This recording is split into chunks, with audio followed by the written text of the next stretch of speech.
और इस वक्त की बड़ी खबर, 26 मई को किसान संगठनों ने देशव्यापी आंदोलन का ऐलान किया है, जिसका 12 विपक्षी दलों ने समर्थन भी किया है। आप जानते हैं दिसंबर के महीने से ही किसानों का आंदोलन चल रहा है।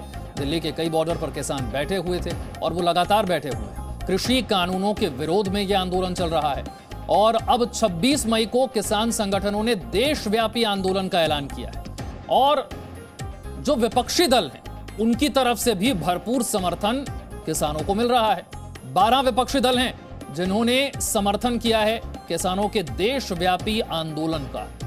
3 कृषि कानूनों के खिलाफ यह आंदोलन शुरू हुआ था। 6 महीने हो गए इस आंदोलन के। रवि त्रिपाठी और जानकारी के साथ हमारे साथ है। रवि, 12 विपक्षी दल किसानों के समर्थन में। बिल्कुल, देखिए लगातार आप देखिए तो विपक्षी दलों ने लगातार किसान आंदोलन का समर्थन किया है और जब उनसे पूछा जाता है, क्योंकि विपक्षी दल आरोप लगाते हैं कुंभ को लेकर, पश्चिम बंगाल चुनाव को लेकर सरकार पर आरोप लगाते हैं। जब सरकार के लोग, चाहे सरकार के प्रवक्ता की तरफ से जब कहा जाता है कि आप किसान आंदोलन को क्यों नहीं कहते किसान आंदोलन अपना खत्म करें, तो ऐसी स्थिति में उनके मुंह पे ताला पड़ जाता है। और जब इस तरह की बात आ रही है कि 26 मई को जब 6 महीने पूरे होने पर किसान जो आंदोलनकारी हैं वो देश भर में अपना मार्च करेंगे, प्रदर्शन करेंगे, तो वैसी स्थिति में आप इनको समर्थन दे रहे हैं। यानी कि आप एक तरफ तो बात हो रही है कि कोरोना से मुक्ति के लिए, कोरोना से बचने के लिए कम से कम भीड़ किया जाए, कम से कम भीड़ से बचा जाए। वैसी स्थिति में विपक्ष का जो चेहरा है कहीं ना कहीं से बेनकाब हो रहा है और ये विपक्ष के मुंह पर एक तरह से तमाचा है। जिस तरह से आप सरकार को घेरने की कोशिश तो कर रहे हैं कुंभ के नाम पर, सरकार को घेरने की कोशिश तो कर रहे हैं पश्चिम बंगाल चुनाव के नाम पर, लेकिन एक तरफ किसानों का आंदोलन जो है उसका समर्थन करके आप अपने ही रवि, मकसद क्या है? क्योंकि पिछले कुछ दिनों में हमने देखा एक बार फिर से सरकार को भी चिट्ठी लिखी गई, बातचीत के लिए एक बार फिर से कहा गया। अब मकसद क्या है, चाहते क्या है?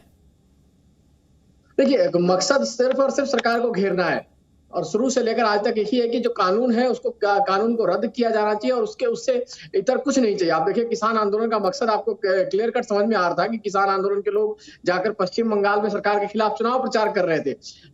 नंदीग्राम गए, चाहे कई और जगहों पर जाकर उनसे प्रचार करना और उनसे सरकार के खिलाफ वोट देने की मांग करना। अब सरकार से एक मीडिएटर की बात भी की जा रही है। सरकार की तरफ से कहा जा रहा है कि लगातार कोरोना से वहां मौत हो रही है, चाहे आप बॉर्डर की बात करें, चाहे दोनों बॉर्डर पर जहां लोग धरने पर बैठे हैं। वैसी स्थिति में विपक्ष का सहयोग मिलना का अर्थ है कि सर विपक्ष चाहता है कि इस तरह का आंदोलन चलता रहे, जिससे विपक्ष की अपनी जो रोटी है वो सेकी जाती रहे, किसान मरते रहे, उससे उनको कोई लेना देना नहीं। और किसानों को कहीं ना कहीं हिस्सा है विपक्षी नेताओं का है, जिसकी वजह से विपक्षी नेता जो किसान है वो चाहे तो गाजीपुर बॉर्डर पे अब टिकैत का गुट हो, चाहे दूसरे बॉर्डर पे दूसरे गुट जो लोग खड़े हैं, उनको पूरी तरह से विपक्ष का समर्थन है और विपक्ष इसी तरह से समर्थन देकर कहीं ना कहीं उनको आगे बढ़ा रहा है और उसकी वजह से तमाम किसानों की मौत हो चुकी है, तमाम लोगों को अलग अलग परेशानियों का सामना करना पड़ रहा है। बहुत बहुत शुक्रिया रवि इस जानकारी के लिए। Presenting B News app available on Google Play and App Store. Download it now.